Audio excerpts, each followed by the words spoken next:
Welcome to the Who, What, Why podcast. I'm your host, Jeff Schechtman. There is a seductive comfort in the phrase, "this isn't who we are."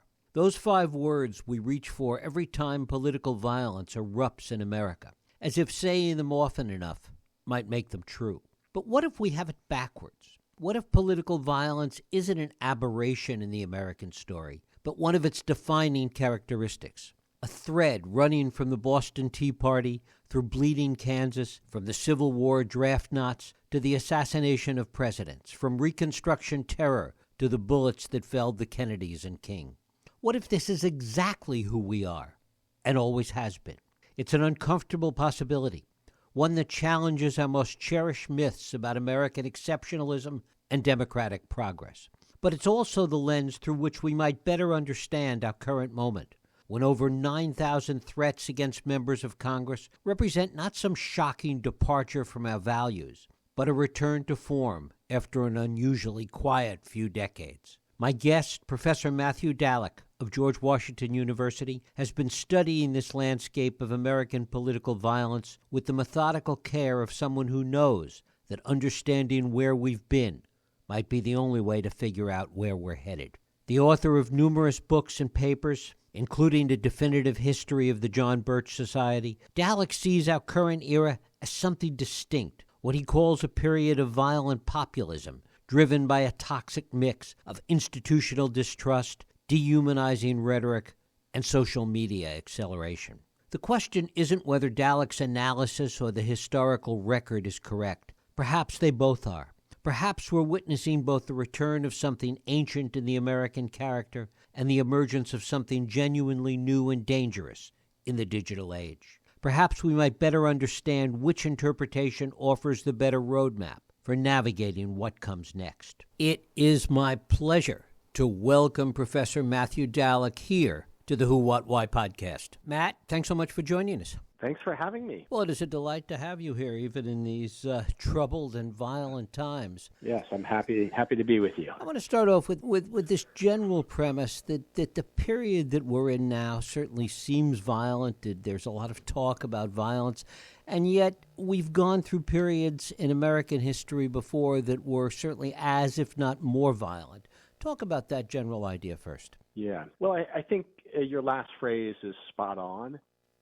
The period we're living through today, I think arguably is less violent than the violence of the 1960s and early 70s.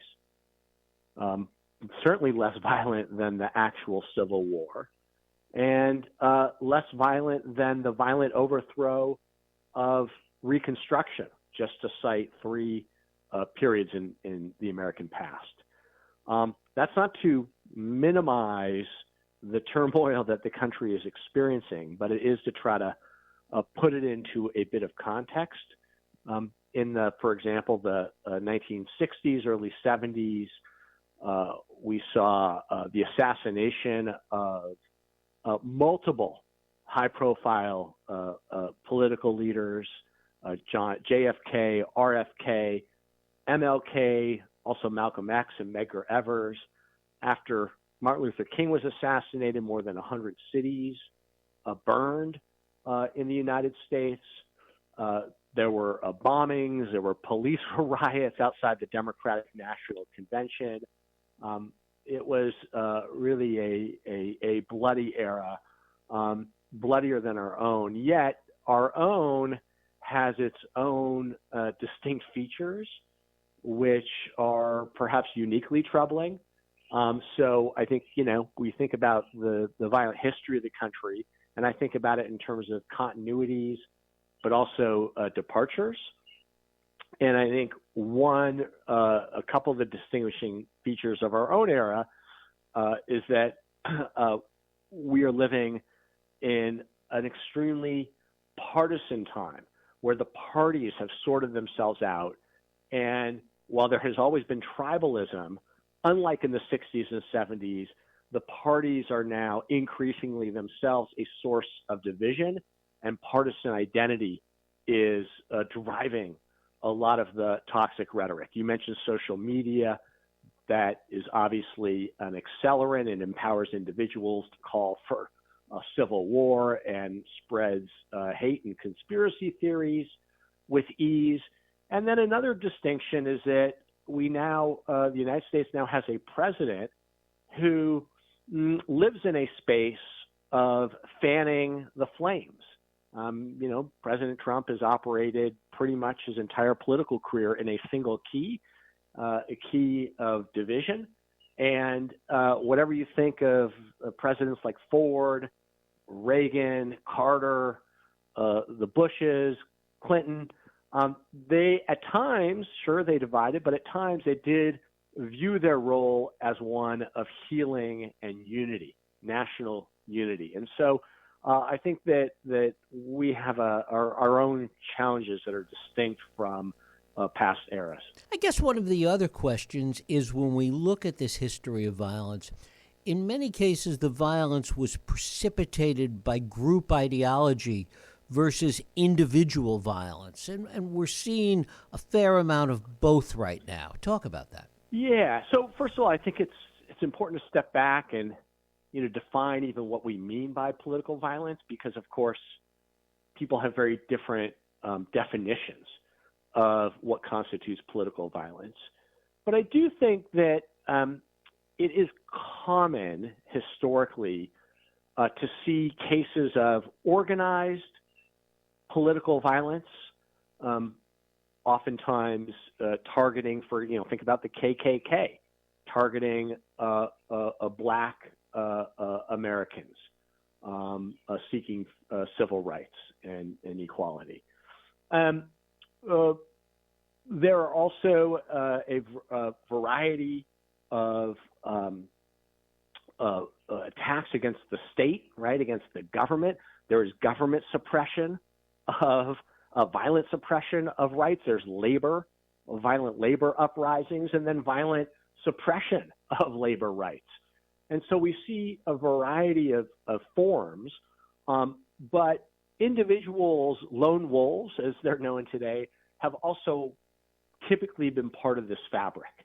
If we think about individuals who stand out, like Sirhan Sirhan, or Lee Harvey Oswald, or the white supremacist who murdered MLK.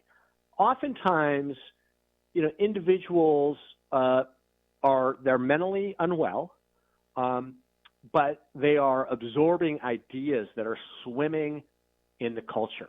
They may not be part of a formal, organized movement, radical movement, but they have been radicalized. For example, the anarchist who shot and killed William McKinley during his trial, either he admitted or someone acknowledged that he had been radicalized by hearing speeches by anarchists and about anarchism. And so these kind of lone wolves almost never really are separate from the culture at large. That's not to blame, other people or movements for their acts, but it is to say that they do not, they come from somewhere. And so I think that organization and individuals are connected in that way. And political violence has it has assumed both forms. To what extent is it sui generis that American democracy is so violent when we look at it in comparison to other democratic nations? The fact that we've had 6 assassinated presidents plus all this other violence that we've been talking about, to what extent is that unique to American democracy? I think America does stand alone in terms of its level of political violence. At least a quarter of American presidents have either been assassinated or arguably almost killed in office, the target of serious efforts at assassination. America, there are a lot of, I think, reasons for this. Obviously, other countries, and I think it's helpful just to think about, let's say, the 20th and 21st century. But if we think about the 20th and 21st century, or even the post-World War II era, most other industrialized democracies, South Korea, Japan, Great Britain, we can go on down the list. They, for starters, restrict firearms quite dramatically compared to the United States, right? We have more guns than people, and the weaponry has become more high-powered. We have I think, a raucous political culture, a kind of freewheeling style where everyone, included in the First Amendment, right? Everyone can basically say what they want short of yelling fire in a crowded theater. And that's, I think, both that kind of openness is a great strength of American democracy, but at times it can also empower extremists. And because we don't have, let's say, the law that Germany has, which prohibits expressions of support for Hitler and Nazism, ideas circulate a little bit more freely here. Violent rhetoric circulates a little more freely. And then, the United States is, I think, one of the most diverse countries on earth that through much of the 20th century suppressed especially the rights of African Americans, civil rights and voting rights, and has vast amounts of economic inequality. It creates a fairly combustible mix. And so, we see, not always, but we have seen historically and today violence partly erupting, at least along class and racial lines, are fueled by, let's say, white supremacy, for example. And then a last point I'd make, at least about this kind of post-45 era, is that, America's ideals, its sort of stated ideals, its claims to defend human rights and be a beacon for democracy and self-determination around the world. There are times when, of course, the country has not come close, has violated those ideals. And that has, as with the Vietnam War, let's say, or, a number of other wars that the country has fought, war in Iraq, that has created, I think, conditions that have rent the country, split the country. It's had a fracturing effect. And, were it not for, let's say, the Vietnam War, we likely would not have seen the same level of the same kind of violence that we saw in the 60s and early 70s. So I think the gulf between our constitutional ideals, ideals in the Declaration, and the lived reality that Americans experience, I think that has also contributed at times to, what I describe as an alternative political tradition of violence in the United States. And you talk about it in the present as this era of violent populism. Explain that. Yeah. So, look, it depends on what kind of violence we're talking about. I think today, the current era, let's say the past decade, we have seen violence coming increasingly from different quarters, ideological quarters. But I do think that the far right has this kind of populist movement, this attempt to really drive out the establishment, right? This sort of sustained verbal assault on elites and on the system. That has a kind of populist suspicion and character of concentrations of power, of wealth, and a real deep-set hostility to the federal government, to Washington. Now, I'm not saying that those ideas directly lead to violence, but there has been a kind of populist uprising here and in Britain with Brexit and Poland and many other places around the world where some of the more extremist elements have turned to violence and have done so on the theory, essentially, that there is an enemy within, that the greatest threat to the United States, for example, is internal. It is your fellow American, basically. And that, I think, is a radicalizing idea that has contributed to the violence. And then on the left as well, and again, it's hard to kind of directly link some of these ideas to actual acts of political violence. But I do think that the left as well has had a long-running, deep-set disaffection, especially since the Great Recession, with the economic structure of the United States. And it has gotten more acute, I think, over the last, let's say, 15 years since the financial collapse. So, we are living in a time of distrust in institutions, distrust in elites, and where, and in that way, maybe similar to the 60s and 70s, a kind of suspicion of authority figures. And that, I think, has, it's created conditions that have led to what we've seen as this, serious uptick in populist violence.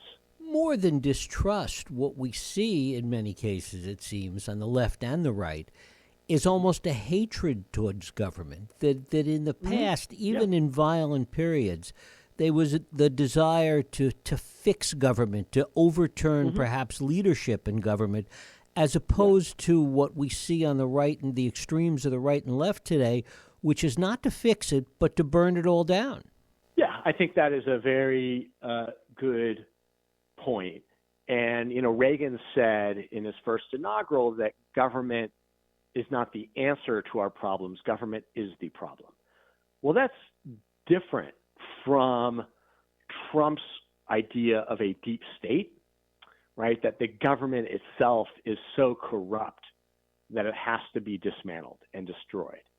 The reform impulses that have helped to contain some of these more radical ideas and violent impulses historically, I think that those reform impulses are on the run. I don't see many effective political leaders who are, have wide followings and are charting a kind of reformist, centrist, center-left, center-right path.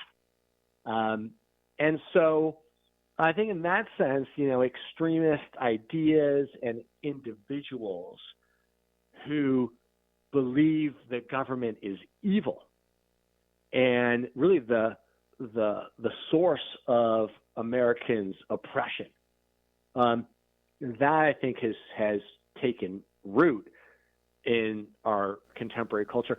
And on the right and the left. Yes, in different ways, right. Absolutely. So now, on the right, I think it's a clearer. The lineage is a little clearer, and you can just follow Trump's rhetoric or much of the rhetoric about the deep state, and how it's been conspiring to destroy him, and how he said, as he once did, that he would be people's retribution, their vengeance. On the left, I think what we're seeing, again, in some quarters, I don't want to paint a too broad a brush, but in some quarters, is this idea that the Trump government and that the far right represents a fascist threat to the United States. And I think that has become a more prominent argument and idea as Trump mounted his comeback campaign and then, has taken office over the last 9 months.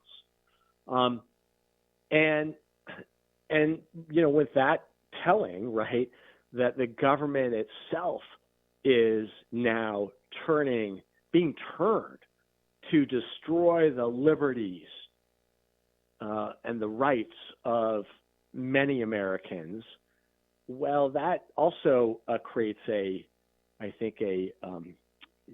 very concerning situation where, the stakes are existential.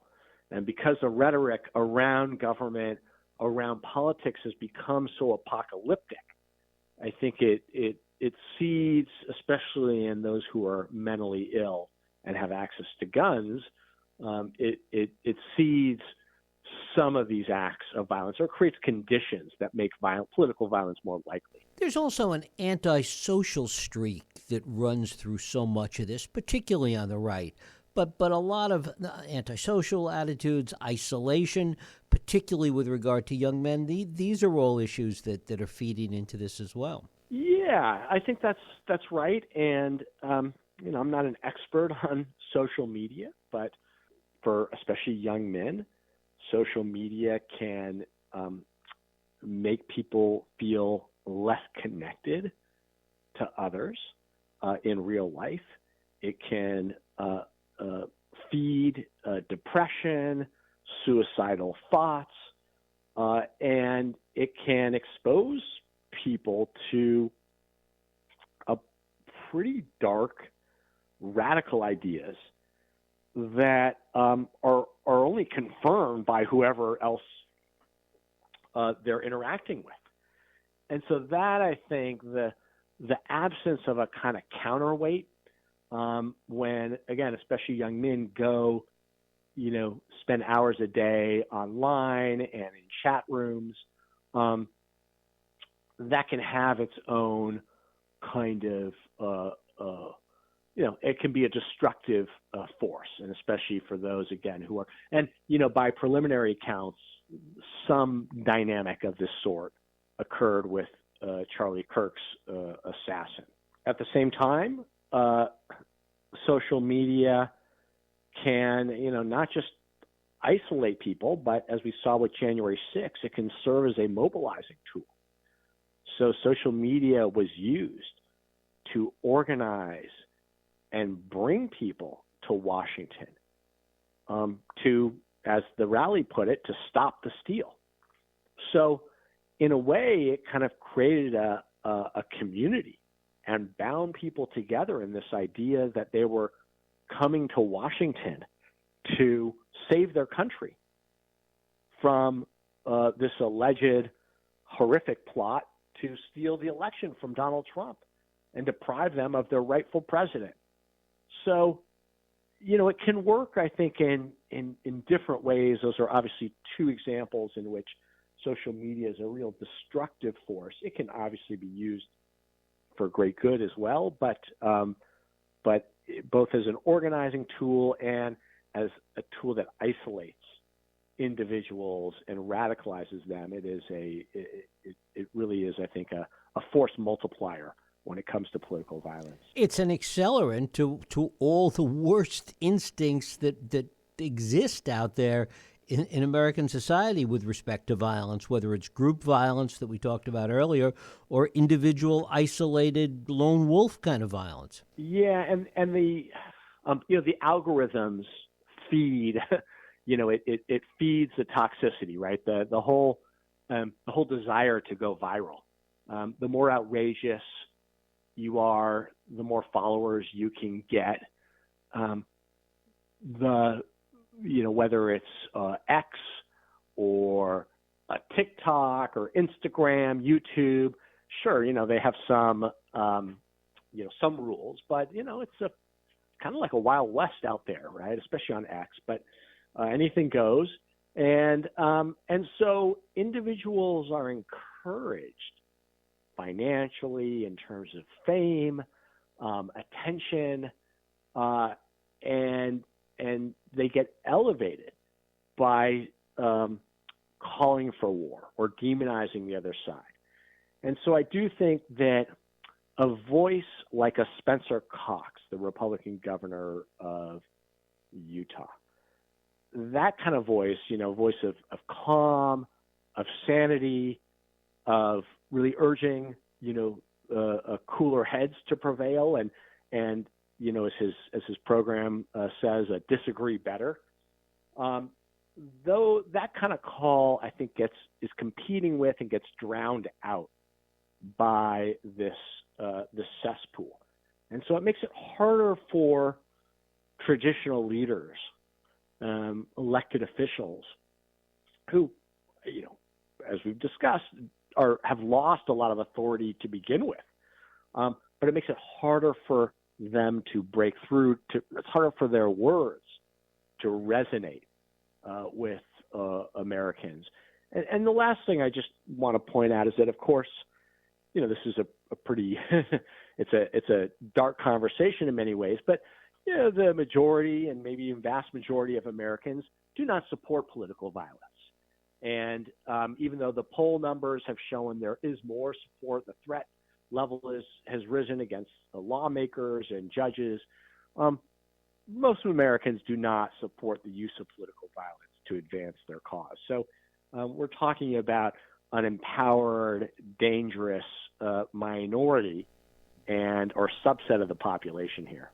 The other side of that, though, is that certainly while the vast majority of Americans don't condone the violence or participate in it in any way, there is a sense of the population becoming more and more desensitized to it, which has its own dangers. Yeah, so that is an interesting question. So Politico ran a story after the Charlie Kirk murder showing that Americans, at least based on their Google searching and some other metrics, seem to be moving on more quickly from these horrific acts of violence, and suggesting, to your point, that they are becoming desensitized. One could argue maybe something similar with regard to school shootings, right? They happen now every year.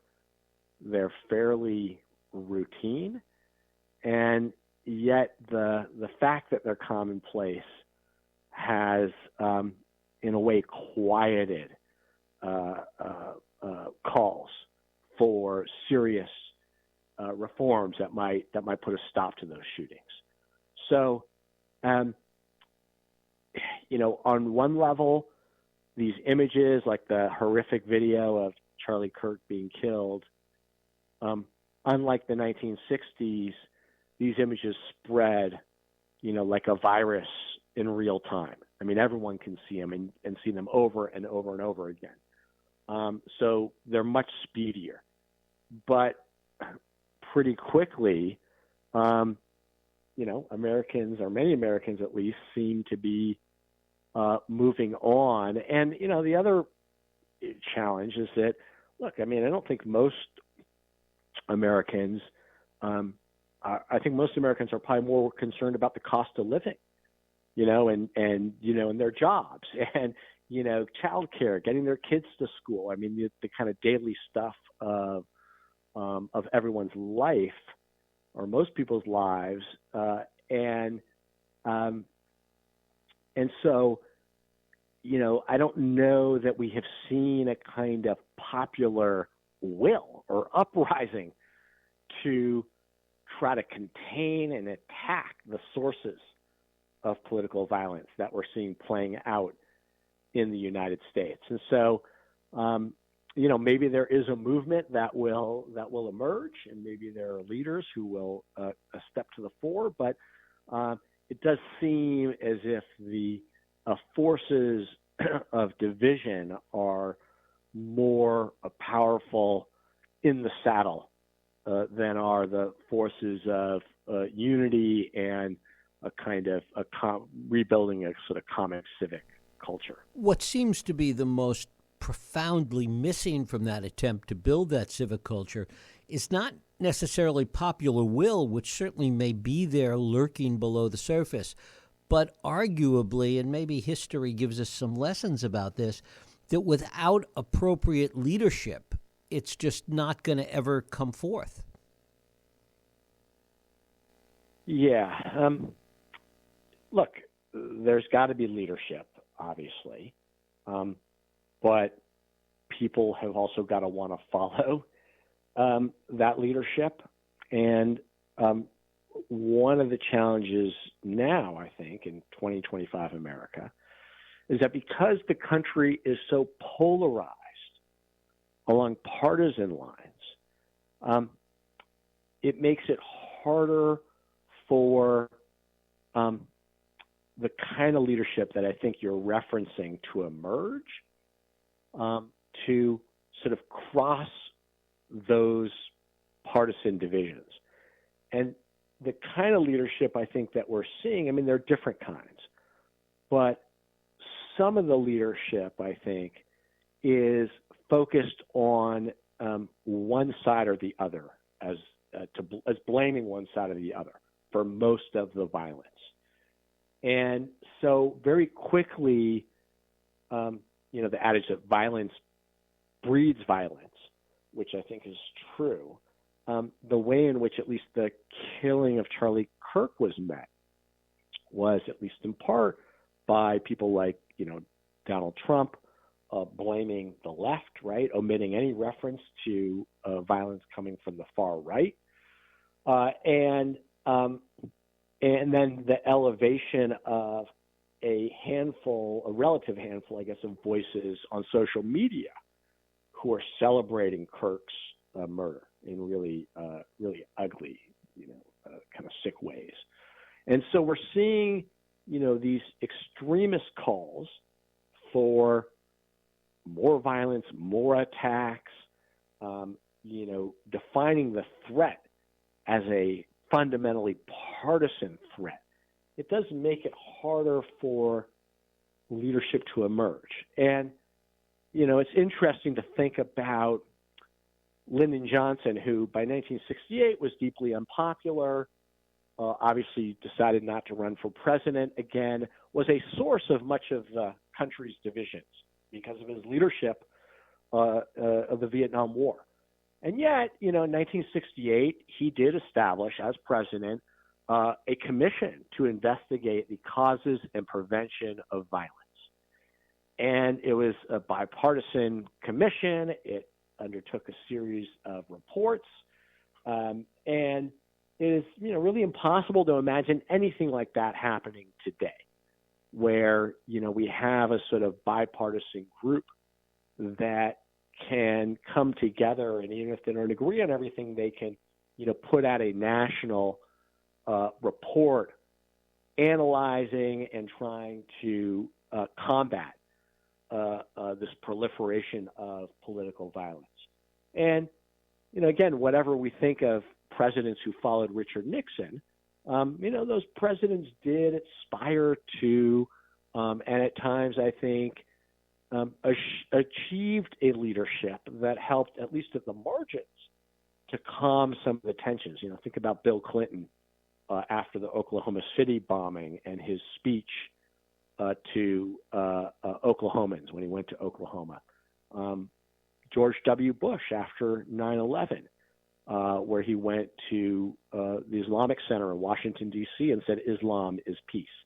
Again, I'm not saying any of these presidents were uniters per se or perfect, but there was that aspiration at times. And I think that we lack that kind of leadership and also lack that sort of public will. When we look at history, do these periods just burn themselves out after a while?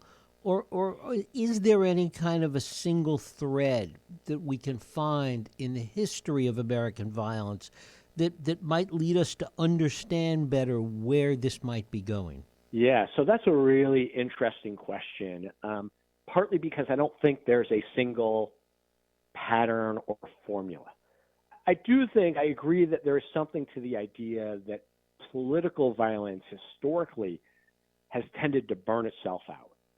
And part of it is that people become exhausted with it. Part of it is that one side wins. So think about the Civil War, right? The Union prevailed, or the violent overthrow of Reconstruction, where the South essentially prevailed in establishing white supremacy in the South, overthrowing Reconstruction. In the 20th century, the government, the federal government, and also at the state and local level, has also at times adopted reforms that help to constrain or contain some of the sources of violence. So let's think about labor rights, collective bargaining, the 8-hour workday, bans on child labor, workplace safety.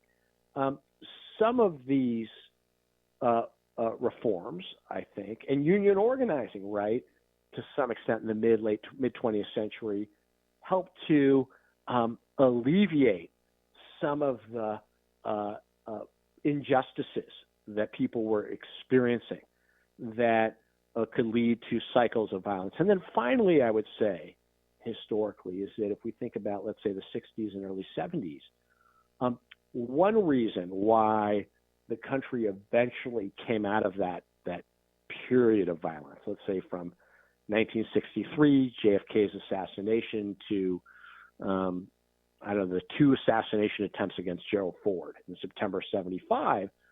Well, the Vietnam War ended eventually, and the civil rights movement became adopted as it was imperfect, right? It was unfinished, but the system, in a way, society reformed itself. The adoption of civil rights and voting rights, and those reforms, I think, enabled, and most Americans came to accept civil rights. So you saw a drop-off in the kind of violent, massive resistance that characterized so much of the 1950s and 60s and even early 70s. Today, I think it is a different animal. We can talk about that, but we have seen ways in which the issues dissipate, issues behind the violence dissipate. Americans become exhausted.